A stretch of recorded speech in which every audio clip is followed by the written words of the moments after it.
나폴리 소식이 가장 공신력이 높다고 할 수 있는 키스키스 나폴리라는 이 라디오 매체에서 스팔레티 감독이 프리미어리그 클럽 3곳에 관심을 받고 있고 가장 앞서 있는 팀은 토트넘이다 라는 이야기를 했습니다. 조금 더 자세하게 살펴보면 스팔레티 감독은 이번 시즌 나폴리에서 좋은 모습들을 보여주면서 여러 외국 클럽에게 관심을 받고 있습니다. 특히나 키스키스 나폴리의 보도에 따르면 프리미어리그의 3개의 클럽이 스팔레티 감독을 노리고 있고 특히나 토트넘은 가장 앞서 있는 팀 중에 하나입니다. 물론 이제 이 스팔레티 감독이 연장 옵션이 있어서 이번 시즌이 끝나면 데 라우렌티스와 스팔레티 감독이 만나서 이야기해야 되는 과정이 있지만 그 인터뷰가 끝나면 스팔레티 감독의 거취가 결정될 겁니다. 이런 이야기가 나왔거든요. 물론 이제 토트넘 쪽 소식들은 이제 스팔레티 감독도 이름이 나오긴 했지만 나겔스만이 최우선이다 라는 보도들이 많이 나오고 있어요. 그러다 보니까 영입하는 입장에서 나오는 소식들이 관심을 받고 있는 입장보다는 조금 더 정확할 수는 있습니다. 그러다 보니까 이 키스키스 나폴리라는 나폴리에서 공신력이 높은 매체가 토트넘이 스팔레티 감독의 선임을 강력하게 노리고 있다 라는 소식은 이 토트넘 쪽 소식보다는 약간 신뢰도가 떨어지는 이야기일 수도 있어요. 하지만 여기서 이제 우리가 흥미를 느끼는 부분은 이 스팔레티 감독의 축구라고 하면 수비 라인을 높게 끌어올리고 앞쪽에서 강한 압박을 하고 후방에서는 후방 빌드업을 유려하게 풀어나가고 이러한 축구를 이번 시즌에 보여줬잖아요. 그런데 토트넘은 딱 이 축구의 정반대가 되는 팀이죠. 그러니까 과연 스팔레티 감독의 축구가 토트넘에 어울릴 것이냐 이런 걸 좀 살펴봐야 되는데 우선 가장 먼저 살펴봐야 되는 건 후방 빌드업의 과정입니다. 특히나 수비 라인과 미드필더 라인에서 나폴리는 이번 시즌 상대방의 압박을 받을 때 발밑이 좋은 선수들이 너무나 많아서 유려하게 후방 빌드업을 풀어나갈 때가 많았죠. 특히나 여기서 주목해봐야 되는 점이 어떤 거 있냐면 예를 들면 마리오 후이나 김민재 이쪽에서 볼을 잡았을 때 상대가 한쪽 측면에서 나폴리를 몰아세우면서 압박이 들어가거든요. 그럼 여기서 나폴리가 잘하는 것 중에 하나는 후이나 김민재, 반대편에 있는 라흐만이나 디로렌츠도 마찬가지예요. 워낙에 킥력들이 좋아서 상대방의 압박을 받을 때 반대편으로 한 번의 전환 패스를 뿌려주면서 상대의 압박을 순식간에 풀어나올 때가 많았습니다. 그래서 상대방의 압박을 한 번에 풀어나오면서 바로 공격이 진행이 되는 이러한 축구가 나폴리에서 가장 중요한 부분이었고 실제로 스팔레티 감독이 내가 이번 시즌에 가장 잘하는 축구는 공간을 잘 활용하기 때문이다 라는 인터뷰를 하기도 했었죠. 그런데 토트넘의 수비 라인을 보면 압박에 대처하고 그리고 이렇게 마리오 후이, 김민재, 라흐마니, 디로렌츠처럼 압박을 받을 때 침착하게 반대편으로 패스를 전환시켜줄 수 있는 킥력을 갖춘 선수가 지금 현재 매우 부족합니다. 특히나 골키퍼 라인에서도 발밑이 좋은 골키퍼가 단 한 명도 없고요. 수비 라인에서는 로메로, 랑글레는 또 임대로 온 선수죠. 그러니까 이번 시즌 끝나고 다시 바르셀로나로 돌아갈 수도 있고 하기 때문에 사실상 산체스, 다이어, 벤데이비스, 탕강가 그리고 풀백 자원들을 살펴보면 세세뇽, 포로, 에메르송 로얄 대부분의 선수가 후방 빌드업 과정에서 현재 매우 불안한 모습들을 보여주는 선수고요. 실제로 토트넘이 전방 압박을 받을 때 볼을 당황해서 빼앗기거나 그냥 단순하게 걷어내면서 상대팀의 볼 소유로 넘어가는 과정이 많죠. 그래서 사실상 로메로와 페리시치 이 정도 선수들만 그래도 수비 라인에 있는 선수들 중에서는 침착하게 반대편으로 방향 전환을 해줄 수 있는 선수들이거든요. 그런데 페리시치는 이제 나이가 또 좀 많고 그러다 보니까 이 스팔레티 감독이 이번 시즌에 정말 잘했던 후방 빌드업에 대처하는 플레이가 토트넘이 수행하기에는 굉장히 어려워 보이는 측면이 분명히 있습니다. 그리고 특히나 가장 중요한 게 어떤 부분이 있냐면 나폴리가 후방 빌드업을 전개할 때 이번 시즌 핵심 자원 중에 한 명이 단연 로보트카거든요. 로보트카가 후방에서 넘어오는 볼을 받았을 때 상대방의 압박을 받아도 이 압박을 유려하게 풀어낼 때가 많아요. 그래서 이번 시즌 김민재 선수도 이런 장면들이 많이 나왔습니다. 로보트카가 내려와서 볼을 받을 때 순간적으로 상대의 압박을 받을 때가 많거든요. 그런데 압박을 받는 공간으로 과감하게 패스를 보내줄 때가 많죠. 왜냐? 로보트카가 이 압박을 볼을 터치함과 동시에 풀어나올 수 있는 드리블로 풀어나올 수도 있고 패스를 받을 때 상대방이 붙기 전에 원터치 패스로 이미 패스를 전개할 수도 있고 이렇게 압박에 대처하는 능력이 뛰어나기 때문에 김민재나 라흐마니 이런 수비 라인에 있는 선수들이 앞쪽에 있는 로보트카를 믿고 앞쪽으로 패스를 보내줄 수가 있었던 거거든요. 그런데 당장 지난주에 있었던 토트넘의 경기만 봐도 미드필더 라인에서 볼을 제대로 받아주지 못하니까 중원을 거쳐나가면서 볼을 빼앗기는 장면들이 되게 많죠. 예를 들면 이런 장면입니다. 이 장면도 보시면요.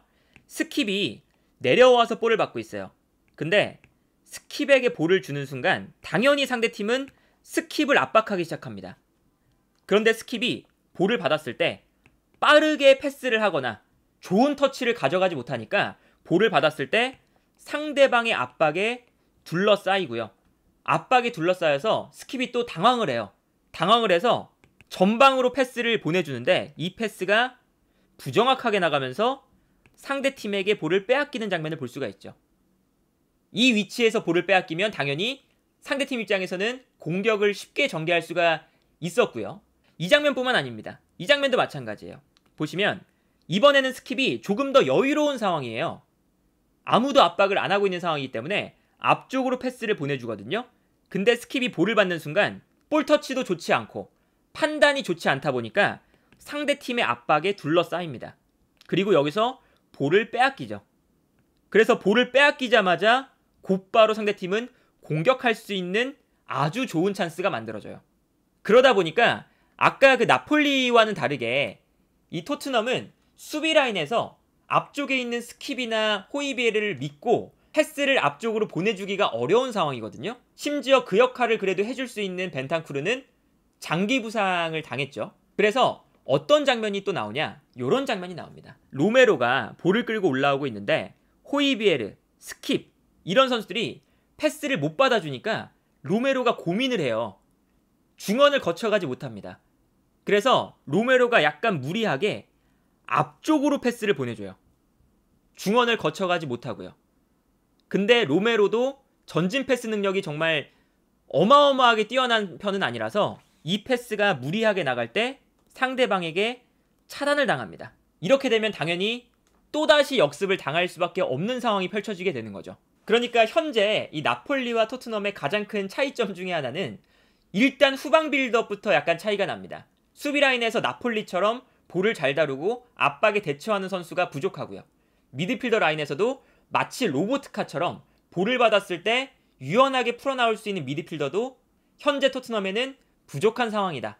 이렇게 볼 수가 있겠고요. 그리고 여기에 더해서 이번 시즌 나폴리는 단순히 로보트카, 수비 라인 이런 것뿐만 아니라 선수들의 유기적인 움직임을 통해서 사실은 풀어나갈 때가 많았거든요. 그리고 이 유기적인 움직임이 일단 선수들이 탈압박에 능하고 볼을 잘 다루는 수비 라인에 있는 선수들이 많았어요. 예를 들면 로보트카가 아무리 압박을 잘 풀어내는 선수라고 해도 압박을 강하게 받고 있는 상황에서는 사실 패스를 주기가 어렵거든요. 그러면 이때 나폴리는 패스를 받아주기 위해서 지엘린스키나 앙기사가 내려와 줄 때가 많습니다. 그런데 이것도 당연히 상대팀이 예측을 하다 보니까 압박을 당해요. 그러면 나폴리가 어떤 전형을 쓰냐면 오히려 지엘린스키, 앙기사, 로보트카가 약간 올라가줘요. 올라가주면서 공간을 만들어줍니다. 그러면 이 공간으로 디로렌초, 마리오 후이 이런 선수들이 안쪽으로 들어와주면서 패스를 받아줄 때도 있고요. 그리고 워낙에 마리오 후이나 디로렌초가 패스를 전개하는데 좋은 선수들이라서 볼을 받자마자 마치 미드필더처럼 앞쪽으로 패스를 뿌려줄 때가 많았죠. 그런데 사실은 이렇게 측면에서 중앙으로 들어와서 패스를 뿌려줄 수 있는 토트넘의 풀백들도 지금 전무한 상태죠. 에메르송 로얄, 포로, 페리치, 세세뇽, 벤 데이비스 등등등 이렇게 안쪽으로 들어와서 마치 미드필더처럼 플레이해주는 이러한 역할을 수행한다고 보긴 어렵거든요. 그리고 그만큼 탈압박이나 후방 빌드업에 능한 선수들도 아니고요. 그리고 나폴리는 풀백이 올라오지 않아도 수비 라인에서 김민재나 라흐마니가 전진 능력이 되게 좋은 선수들이에요. 특히나 김민재 같은 경우는 이런 상황이 됐을 때 앞에서 패스를 받아줄 선수가 없을 때 자신이 직접 미드필더들이 만들어준 공간으로 볼을 끌고 올라갑니다. 그리고 이 속도가 엄청나게 빠르기 때문에 순간적으로 상대팀이 김민재의 움직임을 놓치면서 나폴리가 탈압박에 성공할 때가 많았죠. 그리고 라흐마니 같은 경우에는 라흐마니가 패스를 굉장히 잘 뿌려주는 유형이라서 김민재 쪽으로 쏠리면 라흐마니가 올라와서 라흐마니가 마치 미드필더처럼 패스를 뿌려줄 때가 많았습니다. 근데 지금 토트넘에 김민재나 라흐마니 정도로 패스를 잘 뿌려주거나 볼을 끌고 올라오는 속도가 빠른 선수는 로메로를 제외하고는 사실은 찾아볼 수도 없고요. 이제 그러다 보니까 이 스팔레티 감독의 가장 핵심적인 전략이라고 할 수가 있는 후방에서 상대의 압박을 받을 때 압박에 대한 대처 능력, 이런 것들이 사실 토트넘에서 구현되기는 매우 어려워 보인다 라는 생각이 들고, 이게 공격할 때도 마찬가지거든요. 공격할 때는 나폴리가 이번 시즌에 잘하는 전략 중에 하나가 앞쪽에 있는 오시멘, 로사노, 흐비차 이런 선수들에게 만들어주는 플레이도 가능하지만 직선적으로 붙여놓을 때가 많죠. 특히나 오시멘 쪽으로 패스를 한 번만 붙여놔도 오시멘이 상대 수비수와 경합을 하면서 공간을 만들거나 이겨내면서 바로 슈팅을 가져가거나 이렇게 직선적인 플레이들이 돼요. 물론 토트넘에는 케인과 손흥민, 이 두 선수가 있기 때문에 이런 직선적인 플레이들을 스팔레티 감독이 토트넘에서도 분명히 가져갈 수 있습니다. 손흥민 선수의 뒷공간 침투, 케인에게 볼을 보내주면서 케인이 상대 수비수와 싸워주면서 버티는 플레이, 이런 걸 잘하잖아요, 두 선수가. 그런데 여기서 어떤 게 문제냐, 오시멘, 흐비차 이런 선수들에게 붙여줄 때도 필연적으로 세컨볼이 떨어져 나오게 돼 있어요. 그래서 이번 시즌에 나폴리가 좋았던 건 이 세컨볼이 떨어질 때 미드필더 라인들이 과감하게 올라가주면서 이 세컨볼을 찾아왔습니다. 그리고 이 세컨볼을 찾아올 때 미드필더뿐만 아니라 수비 라인도 순간적으로 올라와 주면서 상대를 전방에서 가둬버리는 모습이 나왔죠.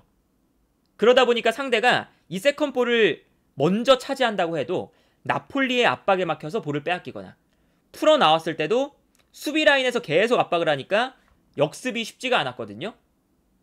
그런데 이것도 마찬가지예요.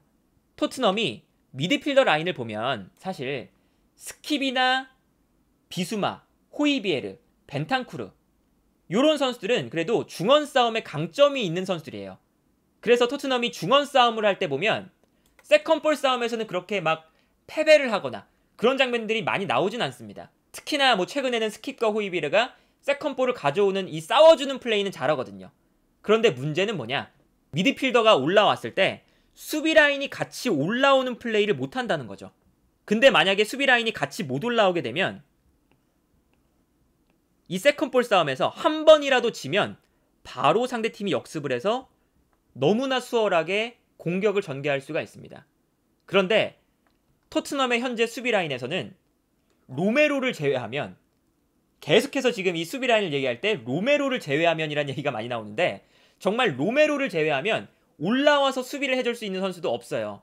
탄강가, 벤 데이비스, 다이어, 산체스, 랑글레도 마찬가지고 중앙 수비 라인에 올라와서 수비하는데 불안한 선수들이 너무나 많죠. 특히나 다이어 같은 경우는 수비를 할 때 계속 올라오는 것이 자기가 안 되니까 뒷걸음질을 치면서 이번 시즌만 해도 상대팀 공격수가 내려와서 볼을 받을 때 다이어가 못 올라와 주면서 토트넘이 수비라인 앞공간을 그대로 허용하는 이런 장면들이 많이 나왔었잖아요. 그러니까 이 스팔레티 감독이 현재 나폴리에서 하고 있는 전방 압박과 세컨볼 싸움, 이런 것도 사실은 수비라인이 받쳐주지 않으면 할 수가 없는 전략이거든요. 그래서 사실은 이 나폴리가 이번 시즌에 유럽 전체를 놓고 봐도 가장 뛰어난 경기를 보여준 팀 중에 하나입니다. 그래서 현재 토트넘과의 이 차이는 일단은 매우 크다고 할 수 있고, 그리고 이 나폴리와 토트넘의 결정적인 차이가 나오는 부분이 수비 라인과 미드필더 라인, 이 두 라인에서 너무나 큰 격차가 존재한다. 그래서 스팔레티 감독이 토트넘으로 온다면 분명히 토트넘은 좋은 감독을 데려오는 것일 텐데, 데려왔을 때 그동안 사실은 또 무리뉴, 누누, 콘테 약간 수비적인 컨셉에 집중한 감독들이 많았어서 스팔레티처럼 조금 더 라인을 끌어올리고 전방 압박을 하고 이런 축구를 하기 위해선 대대적인 스쿼드 교체가 필연적으로 필요하지 않을까 라는 생각이 일단 들고요. 한 시즌 만에 팀 컬러를 한 번에 바꾸기에는 아마 스팔레티 감독도 매우 큰 어려움을 겪을 것이다, 이렇게 볼 수 있지 않을까 합니다.